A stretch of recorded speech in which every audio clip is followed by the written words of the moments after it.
Today we're going to continue to discuss similitudes of the plane. Our first property that we're going to talk about today is SIM6. This is a theorem for triangles only.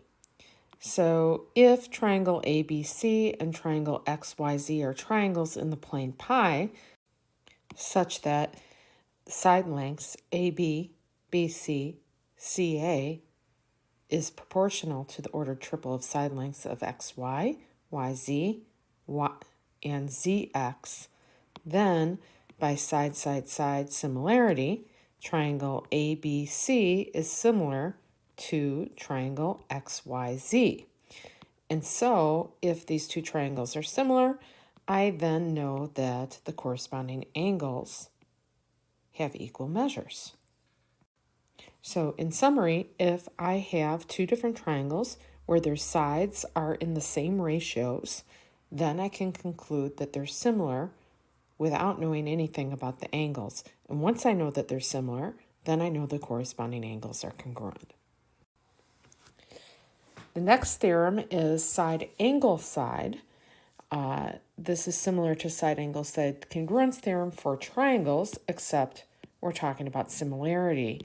So let me draw a couple triangles.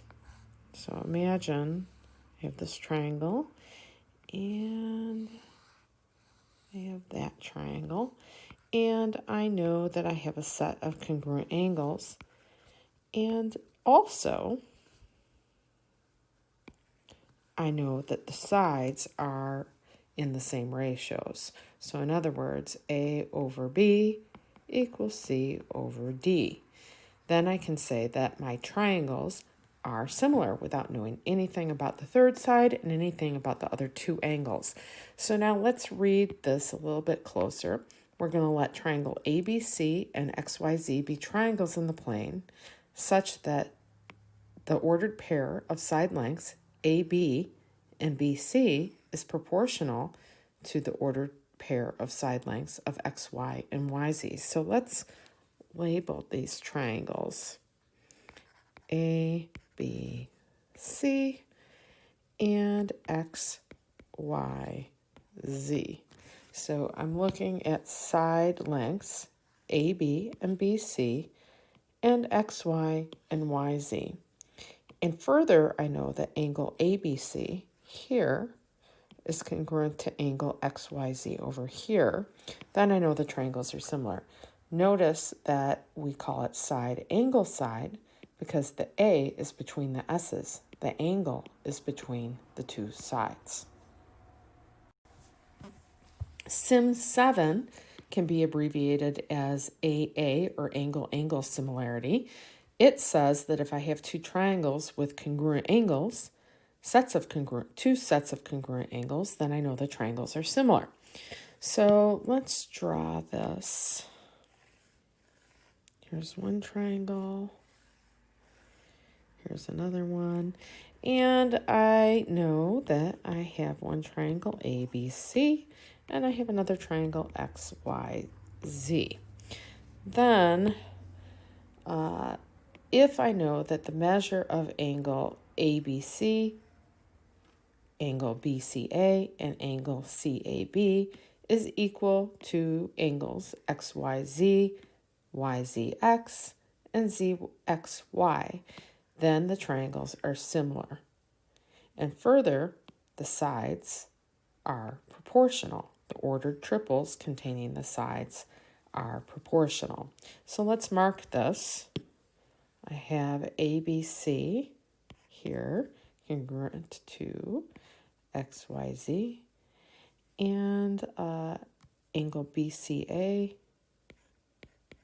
congruent to angle YZX, and then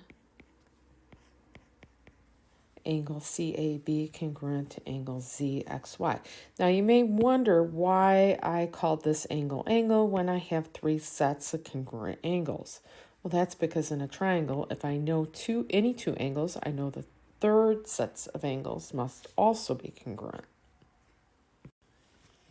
So I'd like you to try exercise 188. We're going to determine the degree measures of the angles marked with lowercase letters. So I want to know angle A and angle D, angle C and angle B. Press pause on your video, and when you're ready for the answers, press play again. The key to doing this problem is determining which sides are corresponding. So to do that, I compared my longest side, 3.6, from this triangle to my longest side from that triangle, 1.44. I determined it was 2.15. Now my medium side here is 3.2. I compared it to my medium side over here, which is 1.28. I noticed that the ratio is 2.5. And then further, my shortest side here is 2. I compared it to my shortest side in the other triangle, 0.8, and I found that was also 2.5. So I knew my triangles were similar by side, side, side similarity, and I could match up what sides were corresponding. Then I named my triangles. This is a similarity statement, and the order matters. This tells me that side AB corresponds with side QR, BC with RP, and AC with QP. Now that I'm looking at this, I can see that angle A is congruent to angle Q, angle B is congruent to angle R, and angle C is congruent to angle P. Now looking over here in my triangle, that means that this angle here, angle A, has to be congruent to angle Q, so this one's 32 degrees. Then I know that the interior angles of my triangle sum to 180, so this angle P, which is lowercase d, is 180 minus 32 minus 88, which is 60. Angle P corresponds with angle C, so now I know that this is also 60. That's how it works. So some notation for similar triangles, and I briefly introduced it on the prior page. It says that triangle ABC is similar to triangle PQR. Again, as is the case for congruent triangles, there is a convention for similar triangles that attaches additional meaning to statements relating to similarity. In statements such as these, I can just state that my triangles are similar. That's what that symbol means. And triangle ABC, I could read it as triangle ABC is similar to triangle PQR. And I can also interpret this as I can map triangle ABC to triangle PQR, where F is a similitude of the plane.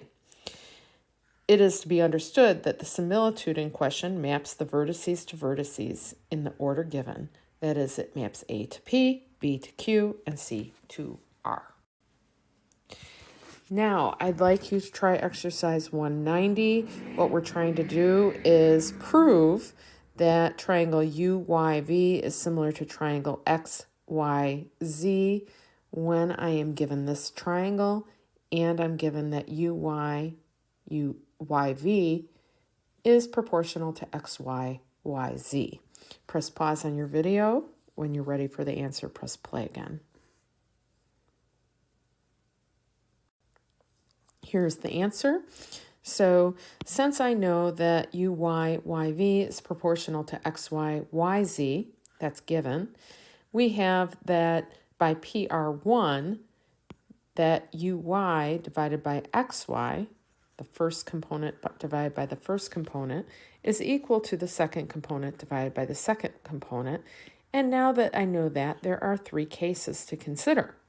So case 1 is where U is equal to X. So this segment here U would be right there, same point as X, and V would be at the same point as Z. Then, if that's the case, I know UY over XY has to be equal to XY over XY, which is 1.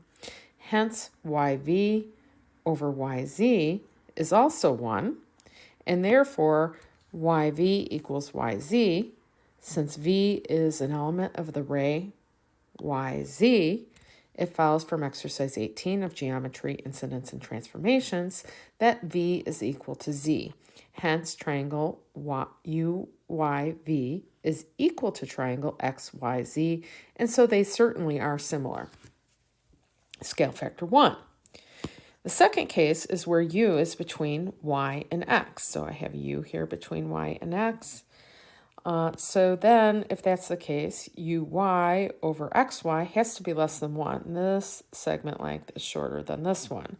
This means that yv is over yz is also less than 1. And therefore, since v is an element of my ray yz, v must also be between y and z. We have that uy over xy equals yv over yz, based upon the fact that they're proportional. I also then know that xy over uy is equal to yz over yv, just flipping the fraction on both sides. Then I know that xu plus uy over uy is equal to yz over yv, because u is between x and y, and I can add up the pieces of a larger segment to smaller segments to equal the whole. Now I can separate this fraction as xu over uy plus uy over uy, which is 1. And then again, I am rewriting yz as the sum of its pieces. Then I know that xu over uy plus 1 has to be equal to 1, that's the yv over yv, plus vx over yv. Subtracting 1 from both sides, I get yu over ux equals yv over vx. Hence, by PR3, I know that yu ux, that ordered pair, is proportional to yv vz. Thus, line uv divides yx and yz proportionally. So, by the triangle proportionality theorem, I know that uv must be parallel to the line xz. Then angles yuv and yxz are a pair of corresponding angles, as are yvu here and yzx here. Thus, I know that my corresponding angles the measures are equal. So these two would be equal, and these two would be equal. Since angle UYV equals angle XYZ, UYV, that's equal to angle XYZ, they are the same angle, we have that their measures must be equal. So now we're going to let K be UY over XY. Here's UY over XY. And that would be equal to YV over YZ. Since ray YV equals ray YZ, it follows that the magnification of Z, center Y, scale factor K, equals V. Similarly, the magnification of X must be U. Hence, by M2, VU equals K times ZX. And thus, VU over ZX equals K. It follows that this ordered triple of side lengths is proportional to this ordered triple of side lengths, these side lengths, these side lengths, and therefore triangle UYV is similar to triangle XYZ. Case 3 is when X is between Y and U, and that's similar to case 2. So now I'd like you to try exercises 189, 192 through 194, and I'd like you to read exercise 191. I've installed the model answer for that problem. Have a great day.